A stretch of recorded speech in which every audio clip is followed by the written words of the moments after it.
kuphi nakuphi emakhaya amadolobheni aseComplasta khona sabona ke mbukeli sakwamukela lihlelo lakho ilungelo lakho, it's your right. I mean i-tax season ke seyiqalile namhla. Lokho kusho ukuthi ke bakhokha indlela ema-taxpayers phela kumele ke bafake ema-tax returns abo ne-South African Revenue Services i-SARS. Kulo mnyaka ke kunetinguquko letimbalwa njengekuthi ke uma uhola imali lenganga 500,000 rand ngeminyaka awukaphoceleleki ukuthi ke ufake i-tax return. Mina ke ngisimpiwe Ngcongwane ke leli lungelo lakho asingene endzabeni yethu namhla.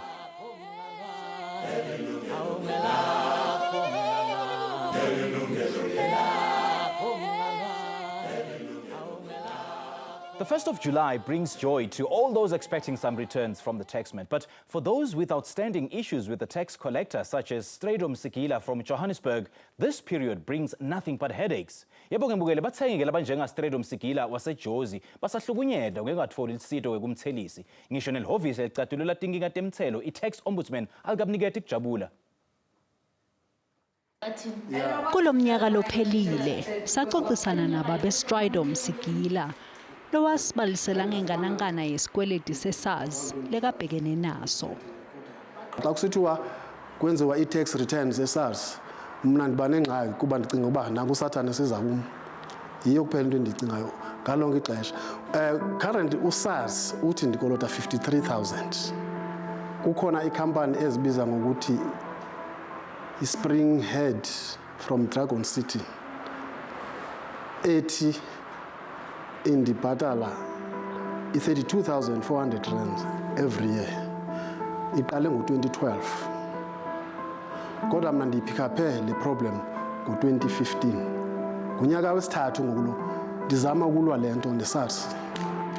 Babe Sikila wasitshela ukuthi sowubuya kumcatululo wetinkinga letiphethelene nekukhokhwa kwentsela pheceleti i-tax ombud. Yazama ukundisombululela le ngxaki kodwa ayasombululeka kwaphela kuba kunyaka olandelayo emveni kuba beyisombululile yaphinde yaqhubeka. Babe Sibusiso Thungo lovela e-tax ombud beka ngilomunye wetivakashi elihlelweni. Kulesizini yalomnyaka. Udaba besilubona lapha udaba lukababa uSigila udaba olumayelana ne-service okusho ukuthi udaba olungeze ofisini bese shile ke futhi ukuthi uke waletha kithi ngesakhona ukumsiza njengoba namanje mengibona ukuthi usabhekene nalenkinga inkinga ngaphinde futhi ayilethe ofisini lethu sikhona ukuthi simxazulule yona. Sithite asimvakasheleke nakulomnyaka Babe Sikila kuyowuva ukuthi kwahamba njani emva kwelihlelo. Emveni koba senzile iprogram yethu nelungelo lakho ndayebuyela eSARS bafuna zonke i-documents ezinjenge case number, bafuna i-case number, bafuna affidavit, bafuna le-bank statements. iSARS ke yona ke ayizange ike iphinde ithethe nami salindele yona nangoku kuba indixelele into baqhubeka ntoni na. Into eyenzekileyo qha kukuba i-tax ombud indifonela ndifonelwa usisi lona wathi ke iSARS ithi ndikweleta ngoku 61,000. Imali qala wawusitshela ukuthi kwaku 53,000 oyikweletayo. Ifika kanjani kulo 61? Ifike ku 99,000. Isonyuswa kukuba kuthiwa i-interest endichargewa yona. Ndingazi ke into yoba ndichargewa i-interest kuba kutheni na kuba bayabona kokuba sisombulula ingxaki eyenziwa yikhampani esingayaziyo abangakwazi ukuyitrace bona ngokwabo iSARS. I-bank statements ziyatsho into yokuba akho mali ingenayo ephuma kule khampani. But iSARS yona into eyingxameleyo kufumana imali kumqa interested ekutheni mayifumane imali kum ayifuni usombulula ngxaki.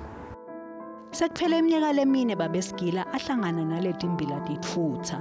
Kanzi-ke kubukeka sengathi iseyinze indlela lekade ayihamba ne-SARS kanye ne-tax ombud emtameni yakhe yokuthola sombululo salenkinga. Zindle Dlamini Mugabe, Yilungelo Lakho. Nyalo-ke kukhuluma kabanti ke ngalethi ndzaba lephathelene ne-South African Revenue Services i-SARS kanye-ke ne-tax ombudsman asesimukele-ke Rupert Ndlovu lovela-ke ka-SARS siphinde sibe naye-ke naSibusiso Thungo lovela-ke tax ombudsman. Gentlemen, very good afternoon, welcome. Thank you very much. All right. Baba Thungo, angicale ngawe-ke ingabe besinawe la khona la kule show last year sikhuluma ngayo indzaba Babe Sikila ingabe ihamba njani? Ngibonge Simphiwe ngibamngelela ababukela emakhaya. Udaba lukababa uSigila udaba oluthe malifika kithina emva kweshow esibe nayo last year salithathela phezulu siye saba nomhlangano nayo abaphenyi bethu base baliphenye lolu daba ukuze sizokwazi ukukhona ukumnceda kule nkinga bebhekene nayo. Ngiyabona lapha ya masibuka udaba lo alishoyo ukuthi ubekade ekweleta 50,000 wagcina ukhulile usu 99,000. Uma ngabe abaphenyi bethu beliphenya lolu daba isikweletu phindeke kathathu kunalokho obekade esitshele ngakho. Sase sithathela phezulu saliphenya sathola ukuthi kukhona la uSARS angenzanga kahle khona. Sase ke sithumela isiphakamiso eSARS sibacela ukuthi balungise. Base babuya ekithina ngoMarch bazosazisa ukuthi cha na kanjani sebalungisile udaba. Basibonisa futhi neproof ekhombisayo ukuthi le ama-assessment lawo bekade kuthiwa unawo enziwa ngendlela ongeyona sebawalungisile. Inkinga eyodwa ebisele bekukhona i-appeal ayayifakile. Leyo appeal ke kuthe emva kwalokho ngabo cishe evikini sibuyele kuyena baphinde futhi bayiqeda nabaphinde futhi basazisa ukuthi sebayilungisile le appeal so yonke inkinga yakhe isisothakele. Kodwa ke bekhona isikweleti esisele okuyisikweleti esesincane kunalesi bekade ekuyiswe ekuqaleni. Leso sikweleti isikweleti kusho ukuthi ngenzeka kuthiwe mangabe kwenziwa assessment babona ukuthi okay kusho ukuthi kukhona isikweleti sebakhona ngoba abakhokhi bentela eNingizimu Afrika kufanele bakwazi ukuthi uma ngabe usubmit ama-returns isikweleti sakhe lekasatiko noma ngilele sibangwa ngile identity fraud akusesiso lesi identity fraud le inkinga ye-identity fraud isilungisiwe. Isikweleti esikhona isikweleti nje esisikhona esisukela manje kule income yakhe abekade ayithola. Nasimuva kule insert uthi lenzaba yakhe akasolveki year on solukude lokwendekile kanzi kude kuchumana emkhathini kwe-tax ombudsman naye. Kukhona ukuxhumana ngoba kubuka khona ukuxhumana njengoba asho ukuthi ukhona usisi wasehhovisi lethu okwaxhumana naye ngoba kukhona abaphenyi bethu so umsebenzi wabo kuqiniseka ukuthi ngasonke isikhathi kuba nokuxhumana. Engingakusho nje ukuthi zikhona nezincwadi futhi ezibonekalisayo ukuthi bekube khona ukuxhumana phakathi kwehhovisi lethu kanye naye futhi. So nami ngaphambi kokuthi ngize la siye salilandela lo daba ngoba ngolunye lo daba esilandelanga sonke isikhathi sibheke ukuthi ukuhamba kanjani. Kodwa ngokubona kwami mangibona ukuthi ngathi khona inkinga sasekhona mhlawumbe khona la angakaneliseki khona. Into esizama ukuthi siyenze besikhulume ngaye ehhovisi ukuthi ke asizame ukuthi si-arrange umhlangano phakathi kukaSARS naye ukuze bazokhona ukuchaza kahle ke manje ukuthi lesikweleti sisele sisukaphi bamnikeze nezibalo ngendlela okuyikhona so ukuthi azokhona ukubona naye agculiseke. Yeah. So siphezulu kwalo daba ke. Baba Ndlovu yathi lenzaba le. Ngayibona kule show ya last year. Kodwa ngifuna ukuchaza ukuthi kubalekile ukuthi uma uphikisana neassessment yethu kokucala you must know the basis of your dispute. Kuze sitokhona ukuthi uma receive icase yakho sathi ukuthi sisebenzela dukwane. Kuyendeka ke njengababa straight ukuthi ubone assessment but you don't know the reasons yale assessment. Unalo lungelo ukuthi uyende i-request for correction.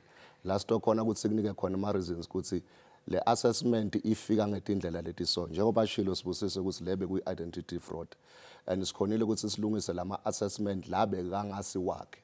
Kodwa apparently le case lena nyalo seyibukene naye because it's an income supposedly that he received. Again, ku-assessment kuya ngokuthi uthole malini noma ngiphi imali oyitholile because income tax it's a direct tax.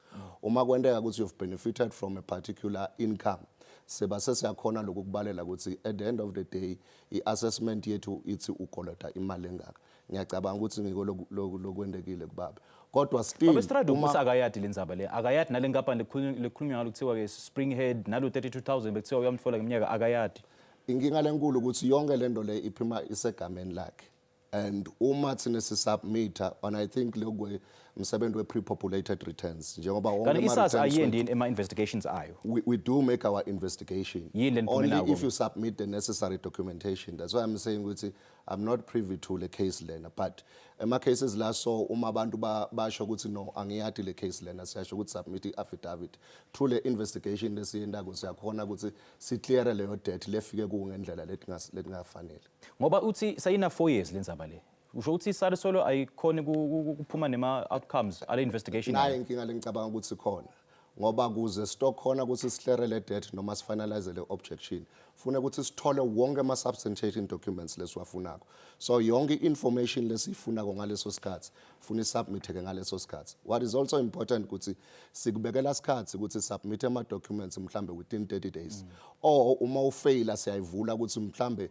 lena it's a very unique case siyakhona ukukuvulela le window period kuze sikhona ukudila ngale assessment noma ngale objection yakho kodwa inkinga lenkulu engiyibona ukuthi mhlambe lama documents labe kafuna kabe ngatholakala so into lengam advisor ngayo ukuthi through working with OTO because le case sel nabo abazame ukuthola kahle ukuthi yini lokushoda manje what's the status of this case so that singamvalike lenzaba yakhe noma ke ni freeze while kusa investigate ngebhadi lembi ke nobody's got control over interest because my interests are statutory it's a system thing kodwa if singayiprove interest over a non-existent case ngoba uyasho ukuthi akayadi lenzaba le for now it's a non-existent case because he's saying so we need to prove it remember everything must be proved iminyaka lemithathu Ndlovu exactly that's what I'm saying ukuthi probably the required documentations are not forthcoming. As a result, whoever is supposed to finalize this objection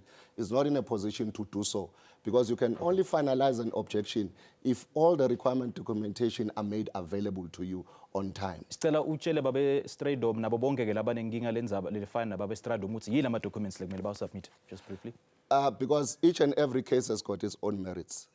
Lokuvame kufunakala ukuthi njenge case lakhe kufuneka i-affidavit kufuneka the proof of income or any documentation that is specific to him because each and every case has got its own merits njengoba ngisho whoever le auditor lebe idila nayo mhlambe ne OTO bekufanele bachaze or bangachaza ukuthi nawo ama documents lekufanele uwasubmit ngendlela leso yes ngabe ke mbukeli ke unayo ke imbuto lonayo ke ngenzaba yokukhokha kwentsela kanye ke netinguquko kulomnyaka ungashayela ke licingo khona lapha e-studio ku 0117146918 noma ke 0117146919 kwanyalo ke asisishelele ngasedolo leli ilungelo lakho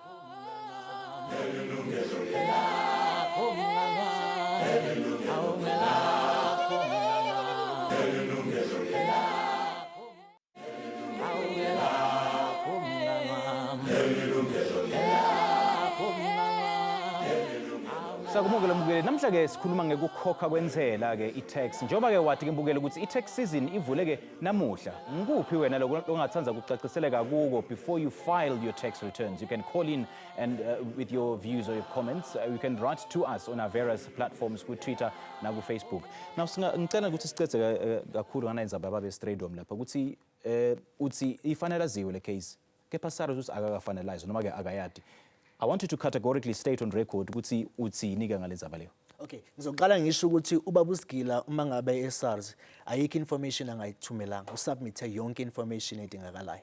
Beku ngesikhathi inkinga yakhe yenzeka kokuqala.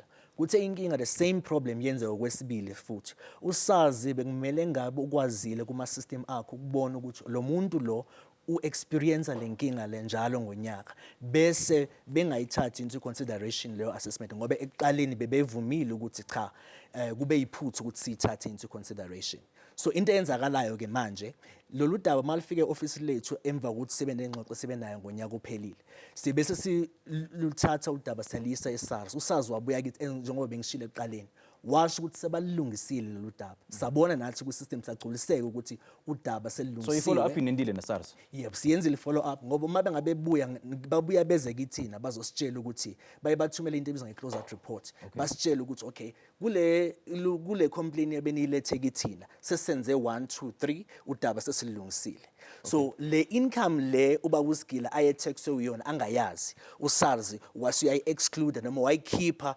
kule assessment ebekade uyenzile le ebegcine yenza ukuthi agcine ekweleta imali angayazi. Okay, so for the interest of helping all those who've got similar issues nababe Straydom ke ingabe indzaba yababa Straydom ihamba kanjani ngoba uthi ombudsman bayindile i-follow up nel-office lenu and what's the outcome? Njengoba ngichazile ukuthi le specific case angiyadi kodwa a normal process ukuthi uma kwendeka une objection or return for request for correction in this case yababa Sigila it's an objection because bekangavumelana nale assessment lesimnika yona uba ke so uyacela ukuthi submit this documentation ngesikhathi lesingaka. Upon receipt of that documentation, we go through our normal auditing process. Sesiyayifinalize bese siyakutshela ukuthi the new assessment is this one, based on the fact that we've considered the documentation lo submitted. So seemingly lena a case lengathi different because bene identity fraud phakathi. But njengoba sibusiso asho ukuthi SARS khona la finalize khona. Currently there's only this amount that is still outstanding. The first thing lekumele ayadi babeskila noma siyadi ukuthi yini lebanga le current amount kule assessment yababe. Ngabe it's money that he received or still it's money that he did not receive. So khona kwathi ukuthi nathi into lekufanele attend from here to finalize this particular case. Because yonke into lebalekile lekumele siyadi ukuthi i-case ayimane i-finalize. Ka SARS udila nge-proof. And the only proof is if you submitted the necessary documentation. Okay. That's when your case will be dealt with and get to be finalized. I-tax season ngendlovu iyavulwa ke namhla. There's been key changes, I understand, to i-tax season. What are those changes? One, njengoba wathi ukuthi sikhuphulele threshold from 350,000 to 500,000. Sichaze ke msaka Simphiwe ukuthi esikhatsini lesiningi bantu banoku confuseka. I-threshold isho ukuthi isigaba semali lapho umuntu kungafanele submit khona return. For example, any person who earns below 500,000 uyithola leyo mali from one income source, akanayo business income, akanayo ma-taxable deductions like your retirement contributions, your medical expenses or your traveling allowances. Loyo muntu loyo akufanele asubmit i-return. Kodwa uma kwendeka ukuthi uhola ngetulu kwaleso sigaba lokuthi ngi-500,000 uphocelekile ukuthi usubmit ama-return. Kodwa lokubalekile lesikwendile this year, labo bantu laba lakungafanele basubmit ama-return sendele kulesithi auto assessment, of which today sibasendele ma-letters through the preferred method of contact lesivumelane nabo phakathi kwethu nabo. It's either uma ufuna receive i-communication nge-SMS noma nge-email, sesikuthumela already to tell you ukuthi nayi i-information lesinayo for wena, because we solely rely on third-party data. So if you accept this assessment, which is called tax calculation result, sesikbalele already. So if you accept it, it means there's no need for you to come to the office or submit a return because you've already done so. So what is going to happen, once you accept, SARS will submit on your behalf. However, if you don't accept, it means that you're disputing our assessment and you still have maybe business income to declare or any additional expenses to claim. Okay. So there, you can go through Imobi app or e-filing or come to the branch and udeclare lokhu shoda kule assessment lesiyendile. So sibona ukuthi ngalendlela lesending ngakhona tindo sto yehlisa le burden lekhona between thina ne tax as a revenue, because okay, so kuluma processes a bit later on in the show, but ngifuna kwathi ukuthi nangabe ngisebenzela more than one employer, but le mali ngitfolako in total still ingephasi kolo 500,000 ngachubeka ngifile. No, provided to sebenzela one employer, you don't have any other form of income or source of income in the form of business or investment income, or now my tax allowable deductions to claim. If that's the case, you need not to submit a return. Okay, so nangabe okay, ukhuluma ngebusiness ukuthi does it only apply to formal businesses or informal businesses? Not necessarily. It applies to any other source of income. And the other source of income... No, saying sure any other source of income, does it apply to my business? That's business, because spaza it's a form of trade. So even no mutsengsa power, still it's a form of trade. No mutsengsa whatever product, still it's a form of trade. Registered, still in that. No manga registered, because what we are heavily counting on is the honesty from South Africans and from taxpayers, because we believe that taxpayers are honest. And so we believe that they'll fully declare. That's why most of the time Stella would declare fully and honestly so. So how do taxpayers ensure they don't miss out on a tax refund? Especially below that 500,000 threshold. One, we first need to kill this notion of refund, because submitting a return does not guarantee a refund. Normally people will say during this time, Sifuna claim is not about claiming. It's about submitting your return and complying with your tax obligation. I think you need to do more work on that. Yes. Filing, but that's the thing. But right, because what is important is that We will then assess you after you've submitted a return. That's when you'll know whether you're getting a refund or not. Okay. But having this mentality in mind before you submit is very inaccurate and misleading, because it does not mean that you'll be getting or you are guaranteed to get a refund. Okay. So it might happen that after you submitted, you have to pay something to SARS. Okay. Because the assessment is a result of our reconciliation between what was paid or deducted by the employer and what you are actually declaring. So we reconcile the two, and it will tell us whether udonselwe kahle noma zange udonselwe kahle. Okay. Because the income tax is a direct tax. Uma kwendeka ukuthi udonselwe kakhulu, le mali is refunded wena, but not the employer. Okay. Even though it was deducted by the employer. Babethu siyathi ukuthi taxpayers nabo abasito tingelozi. So what are the common mistakes la bangakuthi kube nama disputes? Okunye esesikuthola kakhulu ama taxpayer ukuthi aye delay ukuletha information eSARS. Okwesibili, uma ngabe bebona ukuthi banenkinga ababhekene nayo, baya ngathini baya procrastinate, bathatha isikhathi eside ekuthenini bakwazi ukuxazulula leyo nkinga leyo ke. Okay. So ilokho obese kwenza inkinga ekhona. Ngithanda futhi ukuthi ngibalokhuze ngibayise lapha edabeni lokubaba uSigila. Ubaba uSigila uthi mangabe elithola lo daba lwakhe azange ahlale phansi. Wasukuma wafuna usizo zonke indlela o zonke indawo abengakhona ukuthola usizo kubona. Abakhokhi bentela abaningi eNingizimu Afrika bayahluleka ukwenza lokho. So siyabacela ukuthi bazame ngoba noma sebefika kithini thothi bafika sekulate ezinye izinto asisakhona ukuthi sisixazulule. So kubalekile ukuthi udaba mangabe uSARS uyakweleta noma athi kune information okumele ukuthi uyilethe kuye, kumele wenze sure ukuthi uyiletha leyo information ngalesikhathi obekelwe sona. Ake sithi khona into onganelisekanga iyona, for example i-assessment oyitholile awugculisekanga mhlawumbe ithi yakweleta wena wazi ukuthi akufanele ukwelete. Emva kwaleyo assessment no 30 days ukuthi ufake i-objection. So isikhathi esiningi uthola ukuthi bayahluleka ukwenza lokho ngaleso sikhathi ababekelwe kusona. Uthola ukuthi sebekwenza late, mabekwenza ngaleso sikhathi uSARS manje sefuna isizathu sokuthi yini indaba ukuthi why uthi sithathe manje lo daba lakho sulibheke manje ngoba usulate. Okay. Please hold a thought. Let's take our first caller. Sina Mzingisi lapha eCape Town. Sekumole ehlelweni sawubona. Mzingisi eCape Town sekumole ehlelweni sawubona. All right, we seem to have lost Mzingisi. Well, have you ever dealt with the tax ombudsman? Were they helpful or not? You can call us or write to us and share your experiences. Siyabuya Mbukeli emva kwaleli khefu.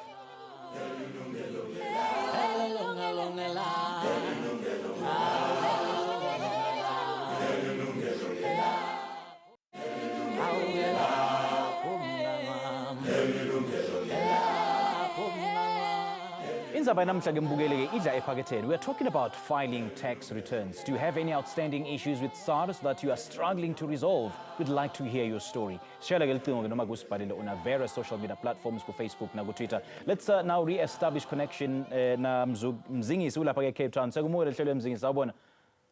Kunjani baba? Siphilile baba kunjani? Siyaphila khona man. Ukhuluma nathi baba.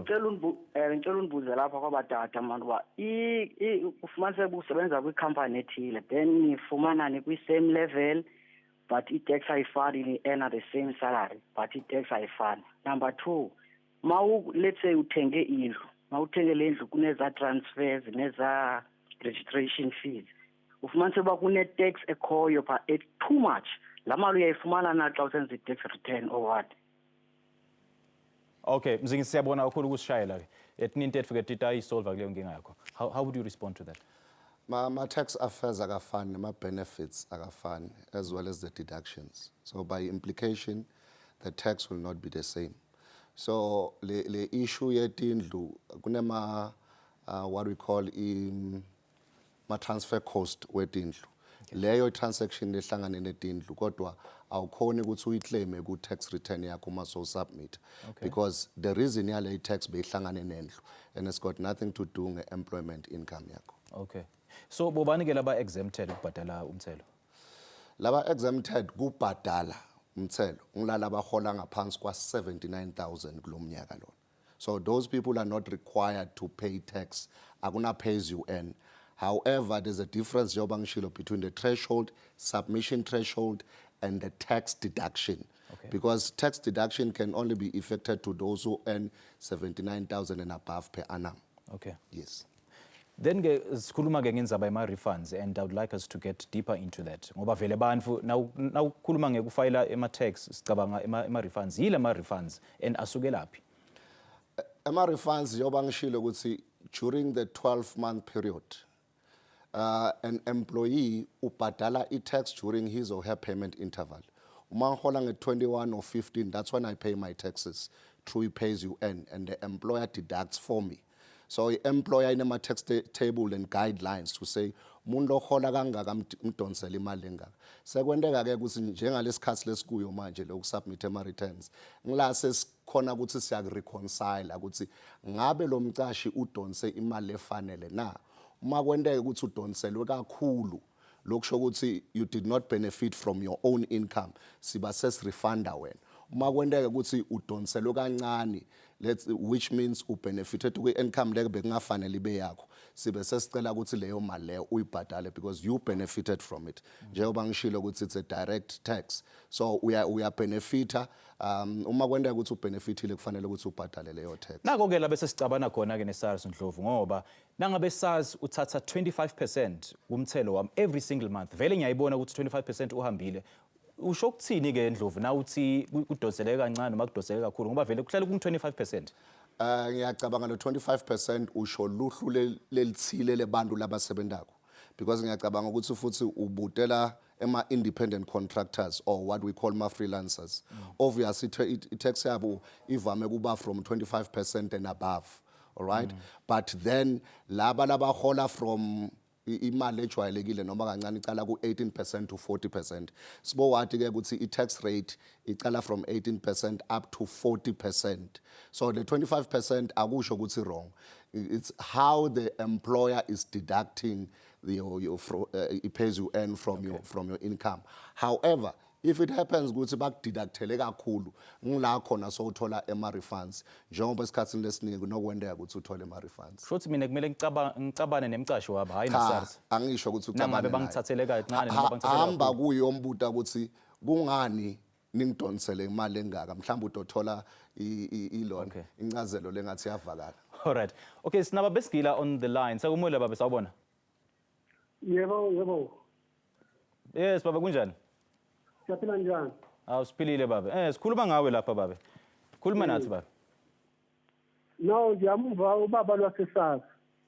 Uthi uthi ufuneka ama documents like into zase police station. Into enjengenazika ukuripota kwami case zonke lezo zinto lezo. Ngazithumela zonke izinto abazifunayo kaninzi hayi nakayi-1.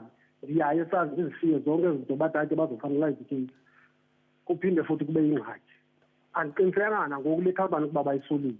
And okwesibili uba le company ikhona kutheni benganidibanisi nayo silungise le ngxaki. Okay. No, ukhona ke lwakaSARS utayiphendvula le nkinga yakho. How would you respond to Baba Skila? Ngoba uthi ukusubmit konke wende yonke info kumele ayende. Baba Skila uthi lengakwadi ukuthi iSARS ithi noma what's the current status seSARS. So ufune sikuhlanganise sikubuke lokho koyi2. So sibuka lokhu Baba Skila athi ukulethile, sibuka naloko lokureceiviwe ngeSARS, sesiyabuta ukuthi ngabe wonke lama document benwafuna na wakhonile kwasubmita Baba Skila. If yes, what is the current hold up? Kuyothatha isikhathi esingakanani ukuthi kufanalaze le objection. Ngiyacabanga ukuthi kunencazelo levakala ukuthi le case idelay so ngoba akuvamisi ukuthi case ithathe bo 4 years. Kufanele kunencazelo levakalako. Into lengeke ngiyisho manje ukuthi yindzaba ngoba kufanele ukuthi siye ku system sithole ukuthi sichazeleni ukuthi indzaba le case ithathe isikhathi lesingaka kuze nababesigila atokhona ku-adviseka endweni lekhona, because you might find that there's other information lebayifunile angazange ayilethe sengiyasho but yena uthi ulethe yonke into. So the question is ibanjwe yini le case from being finalized? And so ufune sicale lapho. And having said that Baba Thungo, yini i-process yekuthi nabe ngifuna cala i-process yekucomplaina kumele ngente njani? Nangabe kunenzaba lefana neyaba be-Stradom. Okokuqala kubalekile ukuthi before uze kithi usuke uzamile ukuxazulula udaba noSARS. Kodwa-ke udaba oluthintene ne-identity theft or identity fraud asikho isidingo sokuthi yesazi, uza straight e-office lethu. Kunamafomu ofika uwagcwalisa ngama-complaint form atholakala kuwebsite yethu. Uyasifonela enambeni yamahhala engicabanga ukuthi ilungelo lakho lizobapha ababukele emakhaya. Kuleyo namba leyo sobe sikuthumela amafomu bese sikhona ukuthi sikuncede ngendlela esinceda ngayo. Ngicela ukuphinde ngilungise la odabeni likababa uSgila. Ayikho into angayithumelanga, wathumela yonke into. Sizokubeka kucaci kube khona i-service failure ngasehlangathini lomkhokhisi wentela. Ngiunderstand baba uNdlovu ukuthi awunayo mhlawumbe information kulolu daba. Uwenze yonke into bekade fuze ngabe uyayenza nebidingekala ukuthi yenziwe umkhokhi wentela eNingizimu Afrika. Uze wathi go beyond ukuze azame ukuthi le daba lakhe loxazulula. Wafaka even ama-objections, ama-appeal yonke into. Still sikwahluleka ukuthi udaba lwakhe luxazululeka. Uma ngabe buya kithina after last year bese ngokwesibili ebuya ehhovisi lethu ngoldaba olulodwa. Ngamanye amazwi isystem kaSARS noma ubani odila naleyo case uma ingena ku system kumele abheke ukuthi hawu ngonyaka odlule bekunale inkinga njengale. Kwenzakaleni ithi siyilungise senze sure ukuthi lo muntu aka-affecteki njengoba affectekile kuqala.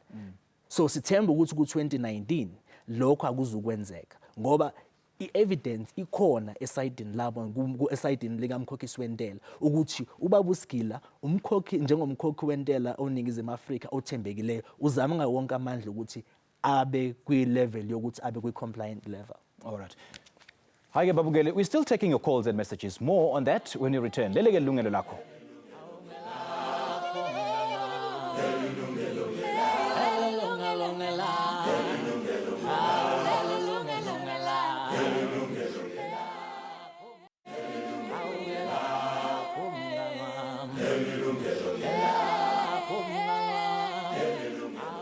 Do you have an outstanding issue with SARS and you don't know how to go about it? Sisahleleke naye Rupert Ndlovu lovela ke SARS naye ke Sibusiso Thungo yena ke uvela tax ombudsman kumbeke bangakusita, and that's our focus of our discussion today. Nyalo ke let's take our next caller sina Simphiwe ulapha ke eThekwini. Sakumola ehlelweni sawubona Simphiwe.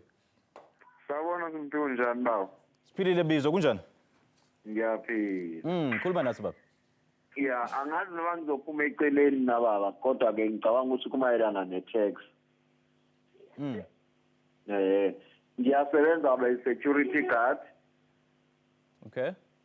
Ya manje inkinga enginayo ukuthi emsebenzini kuyenzeka ngibanje i-tax uma ngihole lapha ko-7,000 sekuhlangene nama-overtime.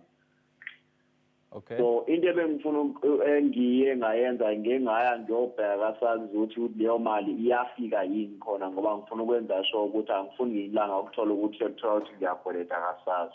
Then uma ngifika kasazi bangitshela ukuthi angikhokhi intela.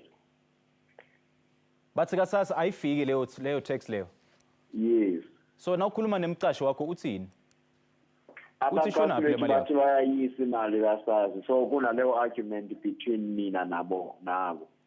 So ucelile ukuthi bakukhombise i-paperwork lekhombisa i-remission of leyo tax yakho ku-SARS? Ila bangafuni khona ke ukungikhombisa baba into eyenzakalayo nje kuphela kwi-payslip yami kuyavela ukuthi i-tax bayayibamba kodwa bona ayikho into abafuna ukunginikeza yona kuphela bathi mangena ishow angihambe ngiye kaSARS. So usebenza isikhathi esinganani nale nkampani? Sengina 7 years. Solo ubhadala i-tax kulo 7 years? Yes. Okay. Simphiwe sabona ukukhulu ukushayela ke sidawuva ukuthi iSARS uthini ngale ndzaba yakho? Okay baba. Yeah, I think there's acts of criminality involved in there. Ungayichaza uthini leyo? If the employer deduct pays you earn, the amount must be paid to SARS on the 7th of each and every month. If not, SARS has got a way of dealing with the employer without having to deprive or prejudice the employee. So, esimeni sababe, uma kwendeka ukuthi employer deductile noma yangayilethi ku SARS, but babe uchu for a refund or something, we do pay that particular refund because we know ukuthi akhona ama employers vele langayilethi ipays you earn ngesikhathi. Kodwa we've gone through beyond that sa tightenisha le process because njengoba sikhuluma nge third party data, in each and every year from April to June, we are requesting our employers to submit what they call ma reconciliations. Okay. So they give us all the information in relation to the personal data of the employees and the remunerative data of the employees, so that we are in a position to pre-populate the returns of the individuals. But into lekumele sichaze la ukuthi uma kwendeka ukuthi employer ayikayilethi le mali which bekufanele yilethe, uma wena uchu for a refund asibe sesiyayibamba le refund leyo sesithi no employer yakhe ayikayilethi, asikwendi lokho ngoba siyathi ukuthi irresponsibility yakho noma obligation yakho as an employee uyifulfillile because the tax has been deducted anyway from you. If it happens that there's a tax that is due to you, we pay it to you without having to penalize you for the non-compliance of the employer. If they meet, because remember, funeka sikhumbule ukuthi akusho ukuthi Simpiwe uchu for a refund. Akusho lokho. But if he meets the requirements njengoba ngisowabalile ekuqaleni, yes, unelungelo ukuthi asubmit ema-return. Ngendeka ukuthi uhola 130,000 or 80,000, but you've got additional income, you've got allowable taxable deductions. By all means, funa ubuye submit ema-returns because that qualifies you to submit a return. Even so though you backdata njengoba uthi yena usebente 7 years nale ngaphandle kasebenta kuyo but akazange singathi compliance status yakhe manje. Because remember, if ungaka submit ema-returns for the previous years, whereas you were supposed to, kungena lokule sithi ma-administrative penalties. So each and every month kuba ne-administrative penalty, and that's an unnecessary amount because at the end of the day you'll be required to pay that amount.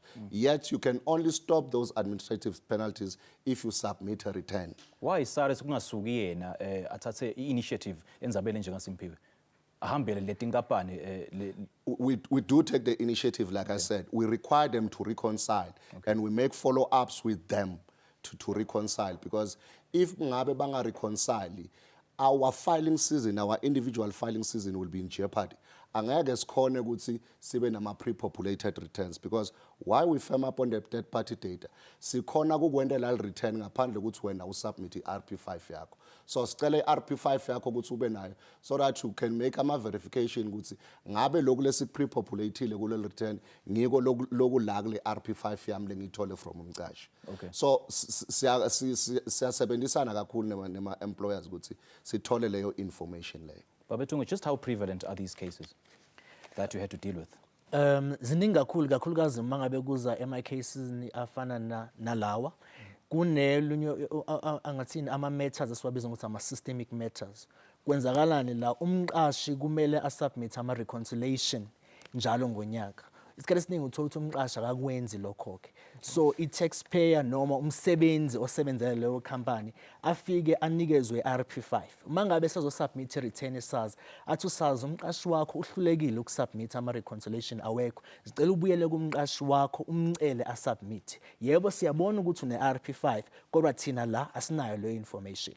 So ama-case anjengalawo-ke noma izikhalazo njengalazo, u-tax ombud ubesathi-ke siyazithatha, asikho isidingo sokuthi uye kusazi qala ukuthi akhona ukunceda. Siyazithatha zize kithina bese sikhuluma nosazi ukuthi SARS kunabantu ababili la, kunomqashi njengomkhokhi wentela, kuphinde kube umqashwa kusho umsebenzi naye ongumkhokhi wentela.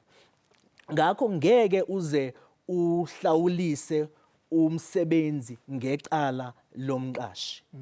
Umqashi kumele ukuthi udile naye ngendlela umthetho wezentela eNingizimu Afrika oshoyo ukuthi kumele udile kanjani umqashi ohlulekayo ukuthi abe compliant when it comes to ama obligations akhe. So sinelisekile ku tax ombud ukuthi kulonyaka ngoFebruary 2019 uSARS ke uye wathula umqulu la uzokhona esitshela ukuthi uzokwazi kanjani manje going forward ukuthi axazulule le inkinga. Sebayakwazi ukuthi bathathe ama payslip uma ngabe i-taxpayer ikhona ukuthi ibe nayo i-payslip, kube nama bank statement as well, bese basebenzisa leyo information abanayo ukuze bakhona ukunceda i-taxpayer. Right.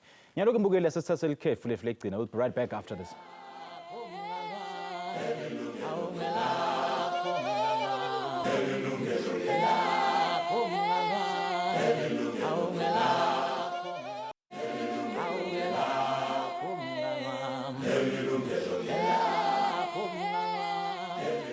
Sikutumbeleke indzaba yethu namhla sikhuluma ke nge-tax ne-tax season nekufayela ama-tax returns akho. Abesithungo ke singakalirephike lihlelo asesikhuluma ngendzaba mediation. Ukuthi what does it entail, who are the parties involved, nekuthi ke kuthatha isikhathi esinganani. Okay, okokuqala i-complaint esuke iza kithi ama-complaint esidila nawo kumele kube i-complaint against uSARS. So ukuthi complaint umkhokhi wentela anayo ngomkhokhisi wentela. Emva kwalokho kusho ukuthi uma ngabe kukhona ke la esibona khona ukuthi kudinga ukuthi kube khona ukuhlangana okubuka khona ko wonke ama-parts bese sixoxa nomkhokhi wentela, umkhokhisi wentela bese si-arrange imihlangano so sizokhona ukuthi kuxoxwe lolu daba luxazululwe. Ikhathi esiningi ke uthola ukuthi ke sithi mangabe udaba suluthatha because silifala kwi-mandate yethu bese sisenza ama-investigations sithola ukuthi uSARS khona la angenzanga kahle khona. Sesiluthatha ke lo daba bese silithumela kuSARS nesiphakamiso esifanelekile ukuthi SARS sicela ukuthi ulungise lolu daba awenzanga kahle la nala sicela ukuthi uwenze kanje. Uma ngabe uSARS uno 15 days ukuthi aqede lolu daba bese buyela kithina azosazisa ukuthi lama recommendation noma lesiphakamiso esizithumela kuzona uyasithatha noma akasithathi. Okwamanje ngokomthetho wokuphatha kwezentela eNingizimu Afrika ama-recommendation ka-tax ombud awekho binding.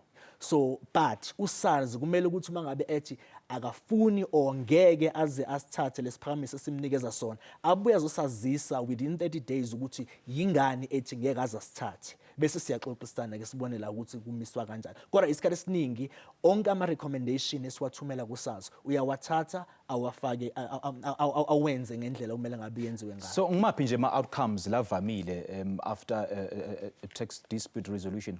Okay, ake ngiqale ke niyamenda ukuthi SARS anginike i-refund ngekuthi has acted improperly. Okay, ake sithi ke mhlambe kune issue ye refund. Ubune refund assessment yakho uSARS uzedelayile ukukhokha refund yakho. Siyakwazi ukuthi umkhokhi wentela mangabe ecela ukuthi ngicela refund yami ngoba sihlala isikhathi eside uSARS engayikhokhi. Ngicela uSARS ayikhokhe ne-interest. So siyakwazi ukuthi mangabe siliphenyile udaba lakho bese siyathola ukuthi ngempela uSARS uwenze ngendlela ongeyona yona. So udelaye i-refund yakho kungekho sidingo sokuthi ayidelay. Bese sithi ke SARS sicela ukhokhele refund yomkhokhi wentela uphinde futhi ufake ne-interest. Kwesinye isikhathi ke kuso issue la uthola ukuthi uSARS kunesicelo umkhokhi wentela sifakile eSARS. Ake sithi nje ubukade ukwelede bese ufaka isicelo sokuthi uSARS amise isikweletu sakho ngoba ufakwe i-dispute. So uSARS ahluleke ukuphendula ngesikhathi. Siyangenelela ukuthi cha SARS uno 21 working days ukuthi uphendule uhlulekile. Sicela ukuthi ulungise lo daba ngokukhulu ukusheshsha bese uSARS eyenza kanjalo. Okay. Abendlovu, I understand ukuthi ne-tax season has been shortened ngemaviki lamathathu. Kuliqiniso and Yes. why is that? Namhlanje nje qala i-tax season for e-filers, which will run up until the 4th of December. Kodwa uma kufanele ukuthi ufuna ukuthi uyoncedzwa ebranchini uncedze one of our consultants, leyo filing season leyo icala from 1 August up until 31 October. So into lesigcile kuyo lo mnyaka promote the digital channels, which is e-filing ne-Mobi app. I-Mobi app, it's something that we have launched today. La bantu bangayi-downloada khona from the App Store or Play Store. How does it work? Isebenza kanjani? Isebenza exactly njenge e-filing because we are khona ku-register for e-filing, we are khona kwenza i-payment, we are khona ku-upload ama-documents, we are khona kuthola i-notice of assessment. So it's all about convenience on the side of the taxpayer, because we avoid ukuthi ama-taxpayers amoshe isikhathi sabo, productive time, batekudokhiwa e-ofisini, whereas uma usebenzisa i-app noma i-filing uyakhona ukuthi usubmit e-ofisini lakho noma usekhaya ngaphandle ukuthi ude ema-ofisini wethu. Now khuluma nge-convenience ke, it looks like the convenience is only borders around labo ke labane technology labane tincingo. How about bogogo ke noma ke bantu labede lawo ma-facilities lawo? Not necessarily. Remember kuze ulone udownload le app kufuna ukuthi ube ne-data, which is the cost on the side of the taxpayer. Okay. But uma wanayo leyo data leyo, you can still walk to the office, because in each and every SARS office sifake lo lesithi malona ma Wi-Fi modems, which if you enter into SARS office ungakhona ukuthi udownload le app for free of charge. Over and above that, we've got consultants that are dedicated to assist people on how to file via the app. One, how to register and how to file via the app. Indeed, how do I do that? And do you want to share with us some of the tips? Yes, you download it, but before we submit the app, you must be a registered e-filer with a valid password and username.